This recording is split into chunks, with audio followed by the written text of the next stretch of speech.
What is up, hockey world? This is the Leafs Convo. Thank you so much for being here.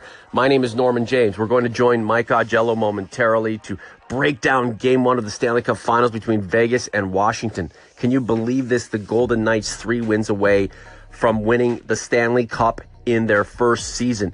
It's hard to wrap your head around, but it is totally true, and it is so much fun. Also, Kasimir Kaskisuo signing with the Maple Leafs. His story is an interesting one. He was part of a Marlies run in seasons past and then was loaned away to Chicago. Now he's back watching the team that he was once the goaltender for potentially win the Calder Cup. Actually, we know they're going to win the Calder Cup. The salary cap situation is rising in the NHL. How does that impact the Maple Leafs? Oh, also, we're going to do Forgotten Leafs. Mike had some help in the debut of this little game show that we have on the podcast the last time out. He's not getting any help this time out. I'm ready to go. Mike's ready to go. I know you're ready to go. My cat Sammy here grooming himself is ready to go. Let's Leafs Convo right now.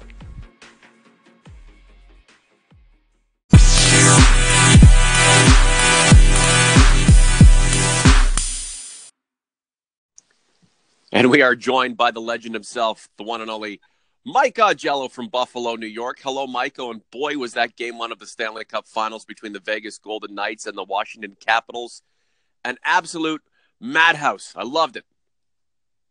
Good afternoon, Norman. It wasn't exactly boring. I have to say that, I'm somebody who is sort of a throwback fan, love physical hockey and fighting, and the Tom Wilson hit on Marchessault and the current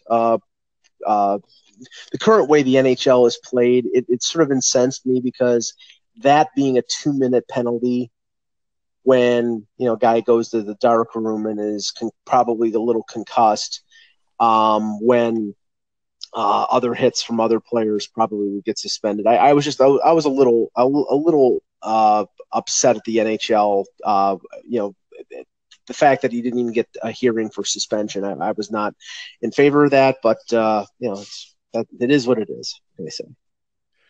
It's incredible that the playoffs are now designed to be contested in a new age way, fast.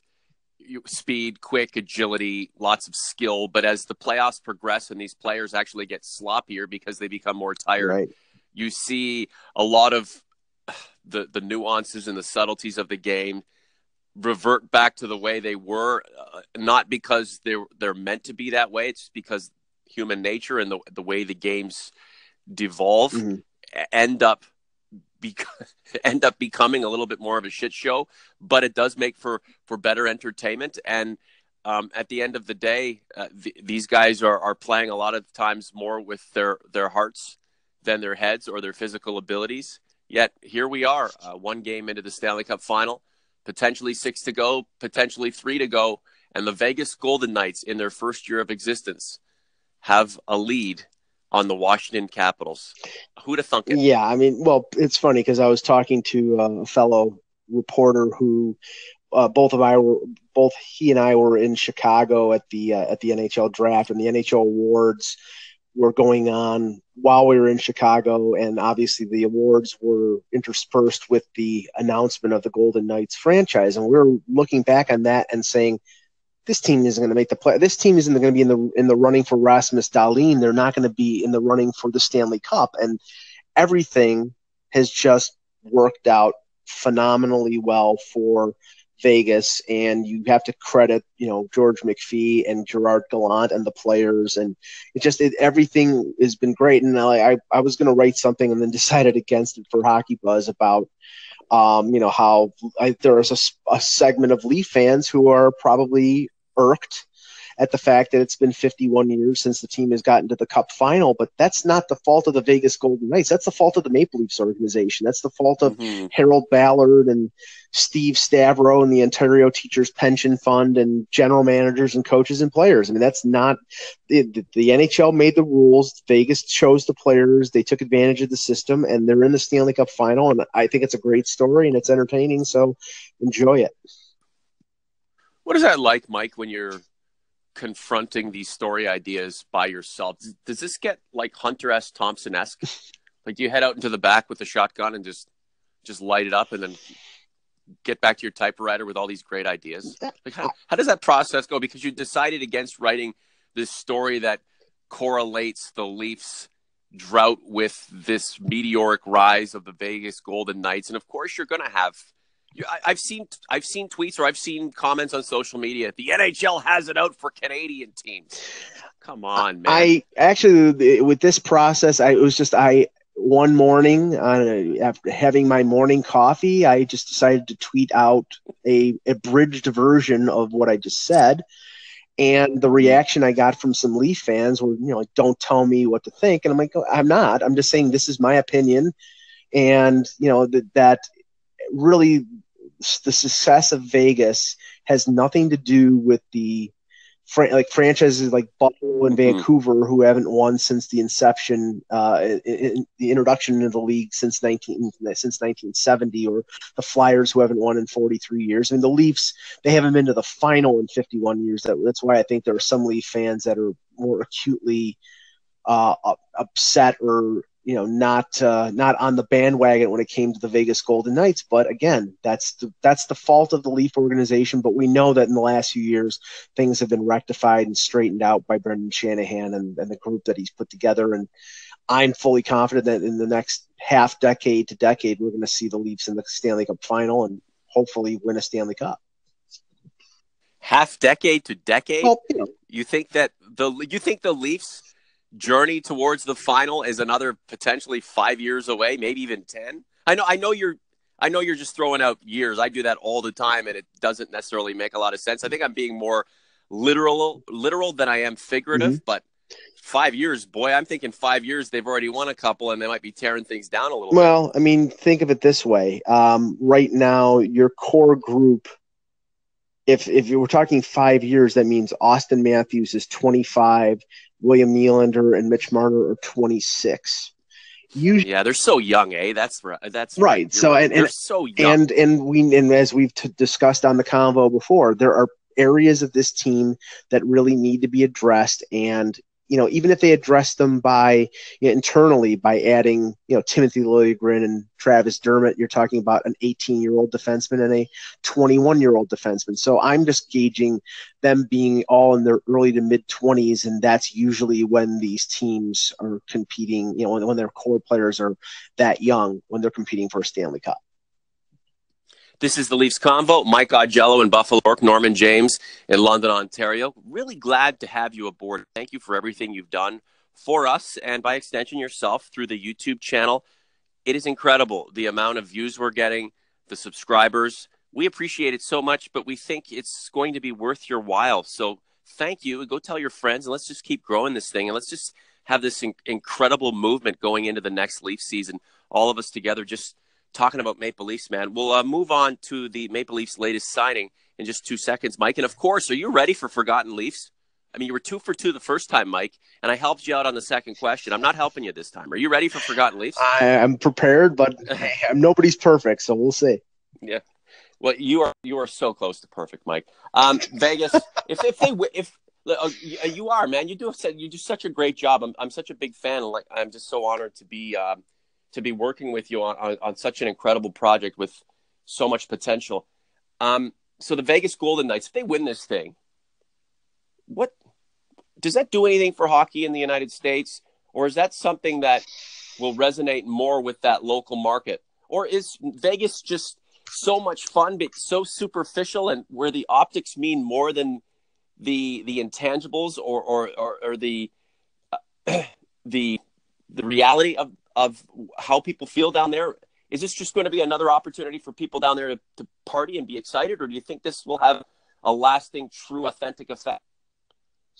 I mean, specific to Vegas, I think it'll have an effect in the sense that, it's impressive that a team right off the bat wins something. And I think that'll set that franchise up to, it gives them a buffer zone of, a decade or more of like, okay, well, even if they don't enjoy as much success, going forward, at least we had that cup and at least we had that run. And, it's That's like, nice.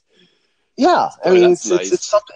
it's a nice fallback. I mean, it's a great way to establish a franchise and you win a championship right off the bat, and it's never happened in any professional sport before. And I'm sure, if they win it, there's going to probably be a movie made. Of course, there's something is going to happen in that regard. But I mean, I think in the league, what it does is I think it puts a lot of teams on notice. A lot of fan bases are going to say, well, hey, you've been through this 5-year rebuild plan. Well, Vegas came right out of the chute and won. Mm-hmm. What's your problem? And the thing is that you have to factor in the fact that they started with an absolute clean slate, so they could take on contracts and not be up against the cap, whereas some of these teams have built up, contracts of players and general managers have inherited the bad contracts of other general managers. So nobody with the 30 other teams has started with a complete clean slate. Mm-hmm. You could say that, if they get that opportunity, then things would be a little bit different. And we know that it's going to be a little bit different for the next franchise, which we all believe is going to be Seattle. The rules may be the same for the expansion draft, but the rules will not be the same in terms of teams giving them extra picks and extra players to not take someone or to take particular someone. It's going to be changed. It's going to the philosophy of other teams is going to say, we want to protect this guy. You know what? Just take him. We're not going to give you anything extra to not take him. The Vegas Golden Knights Stanley Cup championship run and winning it all. What a movie that's going to be. Is that a movie of the week, or is that something that includes some debauchery and some madness? I mean, does that explore the Vegas nightlife? Is Emilio Estevez starring in that movie, Mike? No, please, no. No Gordon Bombay. Nothing. That was his name?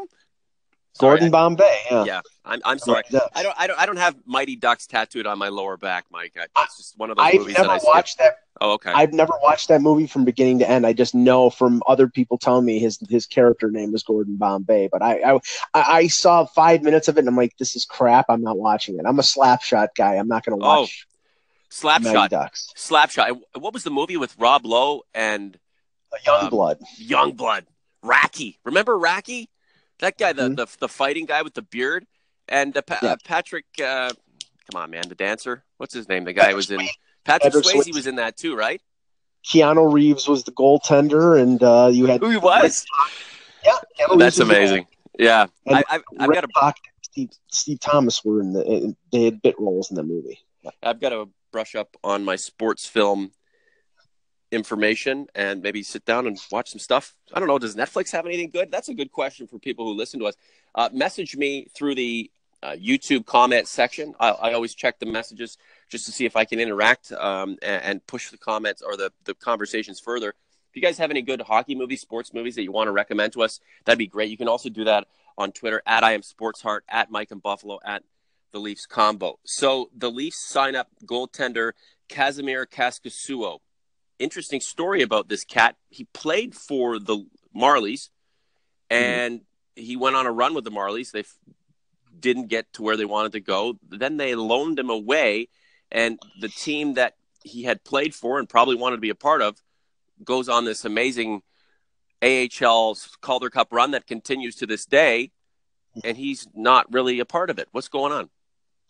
Well, he was signed as a free agent out of the University of Minnesota Duluth, and he played pretty well. I mean, he split time for, I think, the first couple years between Orlando and Toronto. And last year with Garret Sparks, I mean, he's had numerous groin injuries, and last year, early in the playoffs, he had another one, and Kaskisuo was pressed into service because Sheldon Keefe really had lost all confidence in Antoine Bibeau, especially after one game where I think he let up 8 goals or 7 or 8 goals in the third period. It was at the ACC. It was a dreadful performance, and I don't think they ever started him again after that performance. But and Kaskisuo played well, but the situation was this year they had 3 goaltenders, and playing him in the ECHL at 23 years old was probably just not beneficial to his growth as a goaltender. And the Chicago Wolves had a goaltending situation because they were the AHL affiliate of Vegas. And if you remember, Fleury was hurt, and so was Malcolm Subban and Oscar Dansk. You know, they were on their fourth and fifth goaltenders early in the year. So the Leafs organization loaned him to Chicago, and he had a pretty good year with them. I think the save percentage was .914, goals against was like 2.3. So he had a pretty good year, and they just signed him to a 2-year, two-way deal. It's an NHL deal. And, you know, everything is in flux right now. You don't know what the direction of the franchise is going to be, especially with Kyle Dubas in control. You know, things that have been decided previously may not be an accurate roadmap of what's going to happen. But I look at the situation with the Leafs goaltending, and I don't foresee a change at the NHL level. McElhinney had a really good year, better than I think expected as a backup. Anderson played his usual 60 to 65 games. I think he played 66 this year. In the AHL, they have an NHL goaltender in Calvin Pickard. And Garret Sparks basically won the AHL version of the Vezina Trophy, and is, you know, probably leading the Marlies to, well, he's led them to the Calder Cup Final and probably leads them to a Calder Cup championship unless they get upset by Texas. Mm-hmm. So the problem is that next year, if Sparks or Pickard don't unseat McElhinney, both of them have to clear waivers to go back down to the American Hockey League. Mm-hmm. And when you have a 24-year-old goaltender who's won the AHL version of the Vezina, he's not clearing waivers. He's going to get claimed. So I believe the Leafs are probably going to trade one of Sparks or Pickard. Not dump them, but I think trade them as part of a package and get something for them. And, you know, I put that out on Twitter this morning, and a lot of people had a problem with it. But I'm not saying it's guaranteed.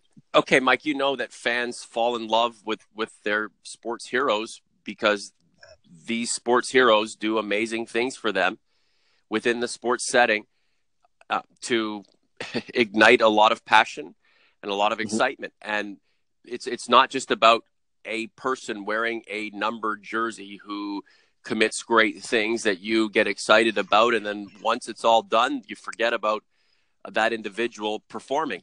They become a part of your fandom. They become a part of your love of a particular sports culture. And someone like Garret Sparks, remember, he had 2-3 years ago, he played for the Leafs, and he had a pretty amazing game. There was that one game where he started crying. He was interviewed at the end of the game, and he was just so overwhelmed and taken aback by the situation and what had happened and how he was being received.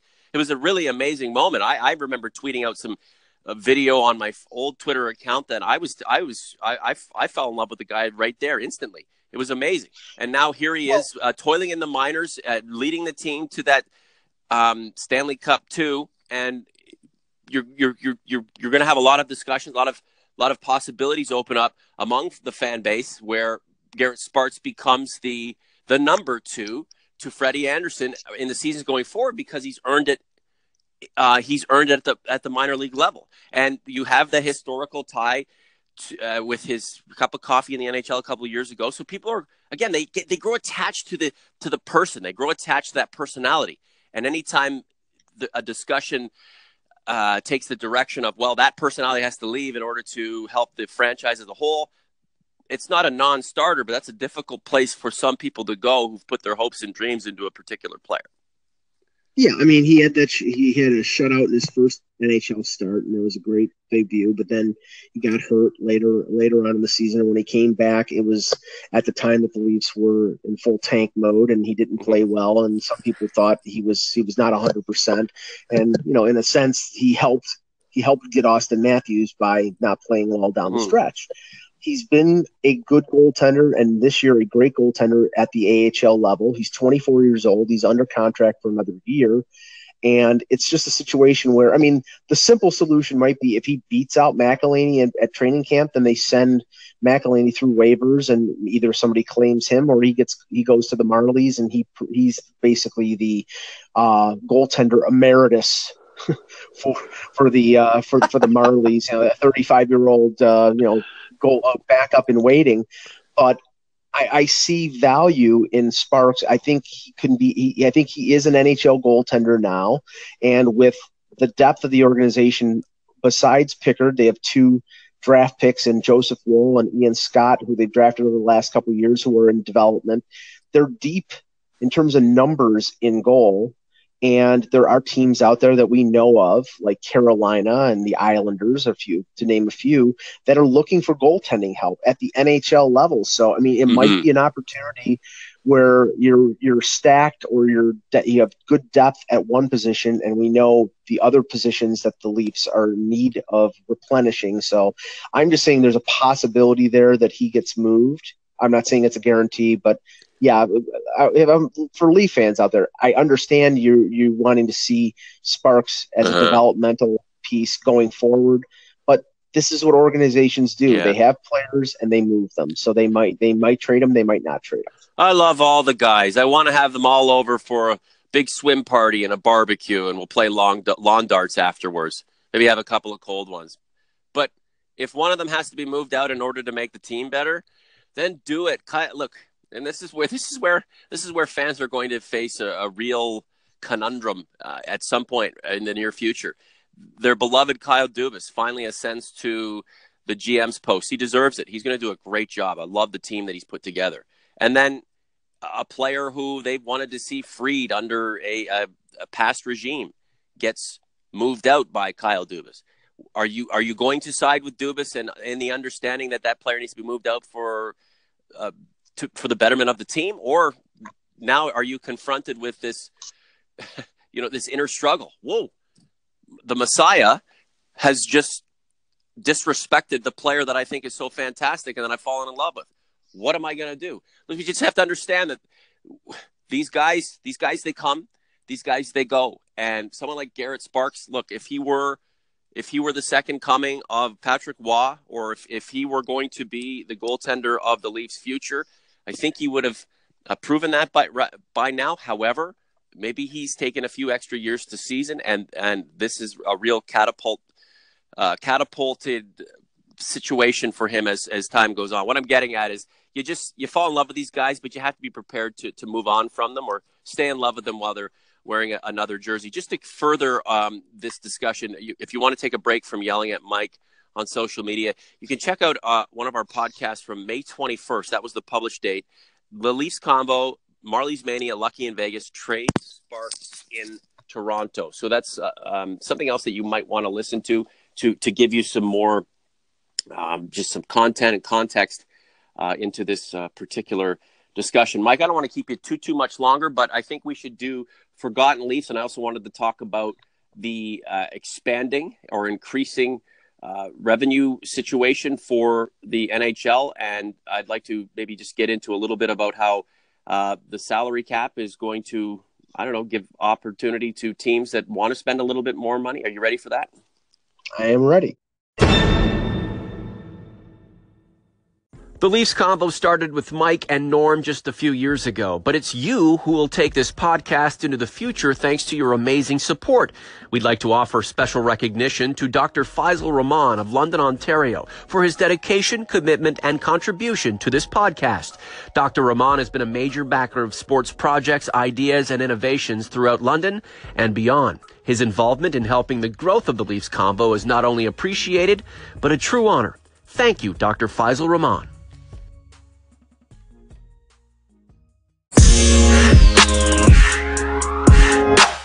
This is the Leafs Convo. Mike Augello, Norman James. Send us your favorite hockey movies at I Am Sports Heart, at Mike and Buffalo, at the Leafs Convo, or you can be in touch with us through the comments section of any one of your favorite Leafs Convo posts on our YouTube channel. Mike is going to help us wrap up the show with another round of Forgotten Leafs. He was 2 for 2 in the maiden voyage. So before we get to that, the salary cap situation in the NHL going forward looks to, maybe brighten the horizons of some teams that are looking forward to spending a little bit more money.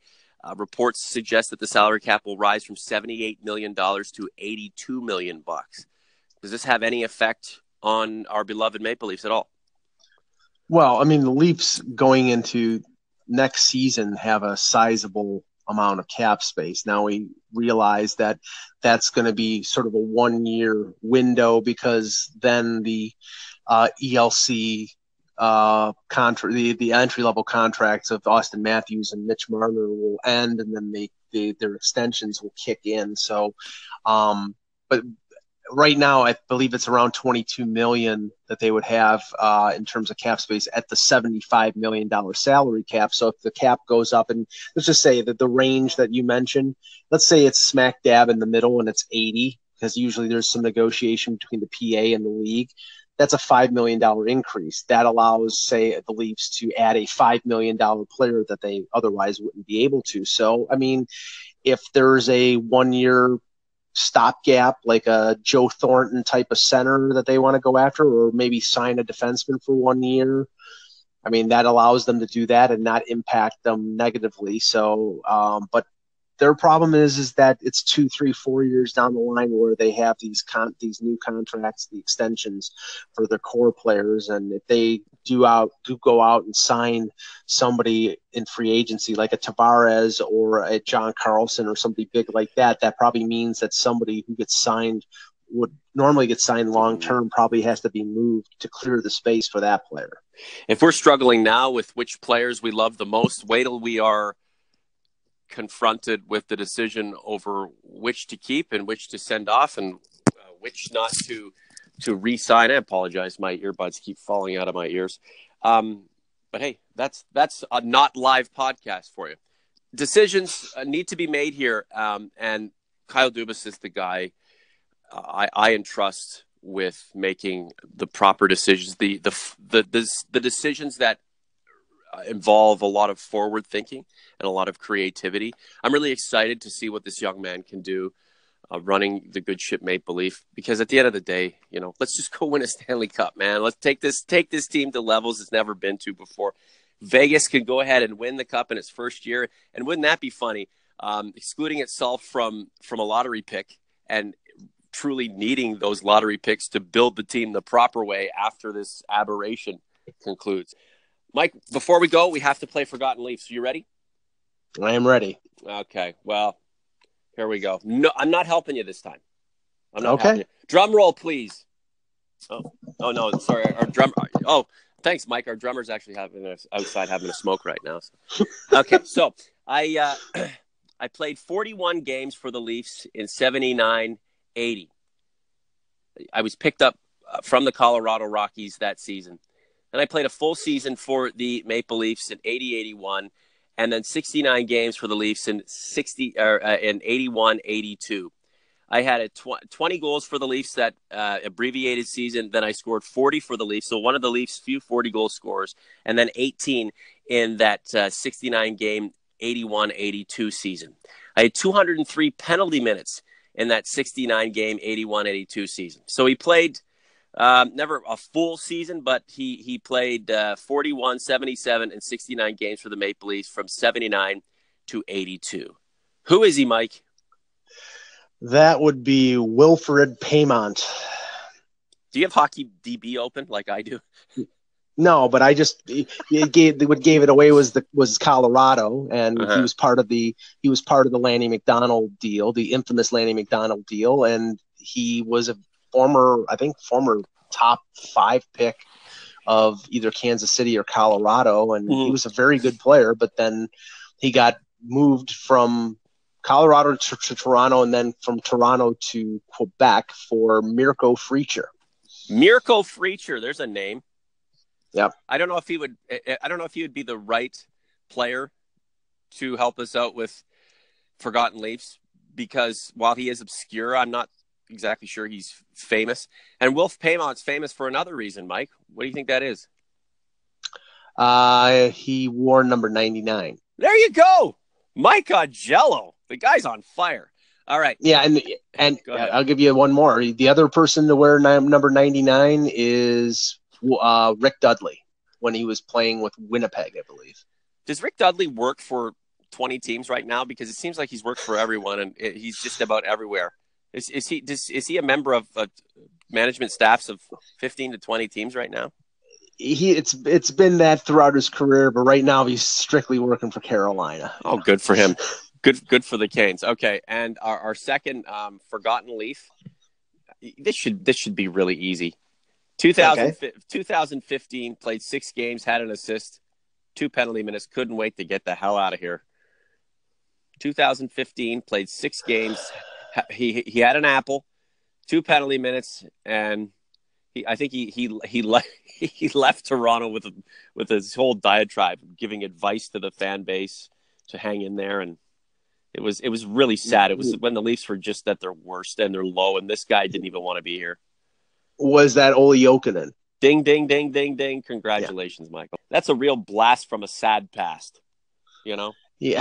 That was as low as it got. When Ole Jokinen is giving you a spanking on the way out, when he's admonishing you and giving you a word of advice as he's packing up to join the St. Louis Blues, and they didn't even make the playoffs that season, for goodness sakes. Like, he couldn't wait to get out of Toronto. It was so bad. That was just terrible.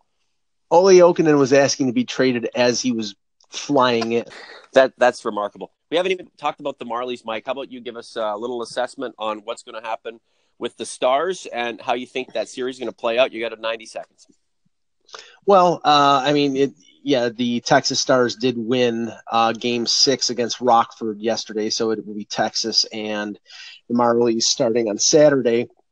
I think an interesting little thing is that the goaltender for the Texas Stars is the same goaltender that beat the Marlies last year in the playoffs, Mike McKenna. He's a veteran AHL goaltender. Not a particularly great goaltender, because last year when they played Syracuse, I was saying, why aren't they playing the other goaltender, which was Kristers Gudlevskis, who played for Latvia in the Olympics. He's actually a pretty good goaltender now with the Islanders organization, and they played the veteran guy, but Syracuse was so good that it really didn't matter who they had in net. But Texas is they're not a star-laden team. There are a few young guys, but I think mostly it's a sort of a hodgepodge of a lot of veterans, and it's going to be tough for the Marlies. But I think the Marlies are, I mean, from what I've seen, they're the best team in the AHL, and they're operating on all 8 cylinders. So I think it's going to be a very interesting series starting Saturday. But I would think that the Marlies are the heavy favorite. Can you pronounce that goalie's name again?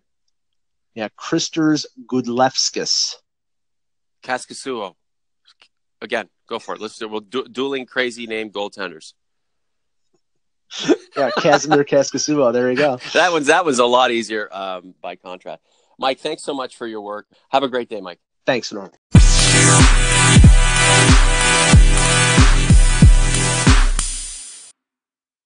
Fun and games with Mike Augello and Norman James. It is such a blast, and we're so glad you can be a part of it. Have you subscribed to the page yet? If you have, you know it means so much to us. If you haven't, go ahead and do so. With every new subscription, with every new viewer/listener, with every new comment added to the comment section, we push the convo that much more. We make things that much better. It's an amazing thing to watch unfold. I want to hear from you on Twitter. At me, @IamSportsHeart, because I'm doing this informal survey amongst our consumers about how they listen to this podcast. What's your favorite way to enjoy the Leafs Convo? Is it through the YouTube page where you can see some visuals and interact with other listeners, or is it just through the traditional podcast platforms like iTunes, Google Play, Anchor, Radio Public? I want to know from you your information and how this podcast makes your life better so that I can continue to improve what we do here. For Mike Augello, I'm Norman James. Can't wait to converse with you again. This is the Leafs Convo. We out.